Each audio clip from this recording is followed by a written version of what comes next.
sabi niya na hindi, nabigla lang yun. Nabigla? Ano kang nabigla? Talagang binalik-balikan pa. Jesus, diba? Jose.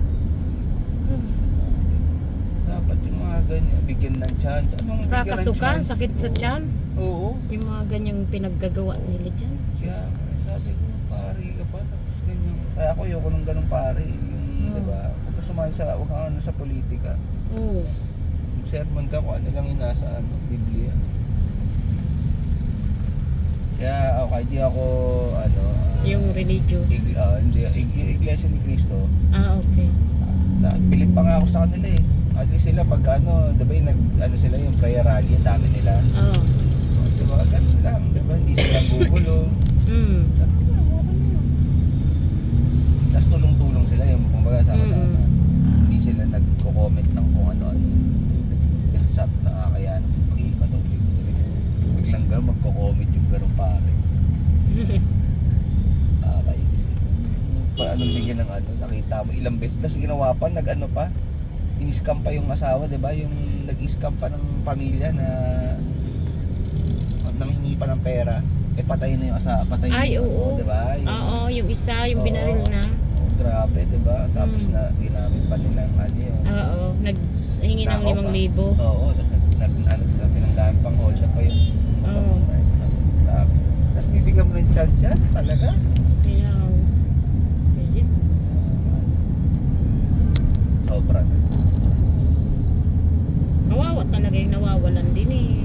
Yung kasi, diba, imbis na kasama nila yung tao, tapos bigla Kawawa ko si dun sa kinuha bata, nila. yung may autism pa. Kaya nga yung bata. Diba, nauli na.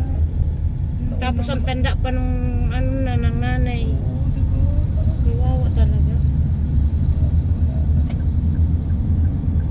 Yun ang nakakaawa, hindi nakakaawa yung pumatay.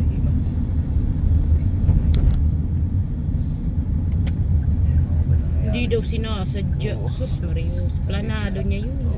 Kaya nga may dala na siyang gano'n eh. Exactly. Diba? Umpisa pa lang nagdala ka ng hindi gagamitin mo yun. Oo, gagawin na, nasa isip mo na talaga yun. Ang lang sana, ang ginawa niya na lang sana, kung ko to, yung biglang saksak ka lang din na Talagang pagkababa, bunot agad saksak eh. Yung ba nabigla? Hindi yata, parang talagang tusok lang eh. ang malupit nung pagkasaksak, pwede naman yung isang saksak lang, kunin niya yung sakyan, diba? Hindi, tinuloy-tuloy pa rin yan. Bumagsak na yung bumulagta na yan, sinaksak pa rin. Kaya nga. Nakatayo pa nga eh, naglakad pa nga siya eh. Sa klola, diba? Kaso, blood loss na yun. Ano na yun, tusok-tusok na yung kung anong organ na natamaan. Yun pa, yung organ, diba? Mga organ sa Kaluga. Parang nakakatakot na rin umuwi dito eh. Totoo lang po. Ako nga, sabi ko, swerte ka tulad nyo ma'am, swerte ko, nasa ibang bansa na kayo, diba? Kaysa dito, wala nang pag-asa. Except na lang kung mapalitan lahat ng mga officials, government officials. Tanggalin lahat. Nagiging na rin doon sa ibang bansa kasi parang napapasukan ng mga ibang lahi. Oo. Magulo na rin po. Parang nagkakaroon na rin ng mga terorist mga ganyan. Dati wala namang mga ganun doon eh, lalo na dito sa Australia. Andyan yung tita ko sa Australia. Saan doon? Hindi ko maalala. Nauwi rin po siya? Oo, nauwi rin. Kakauwi niya lang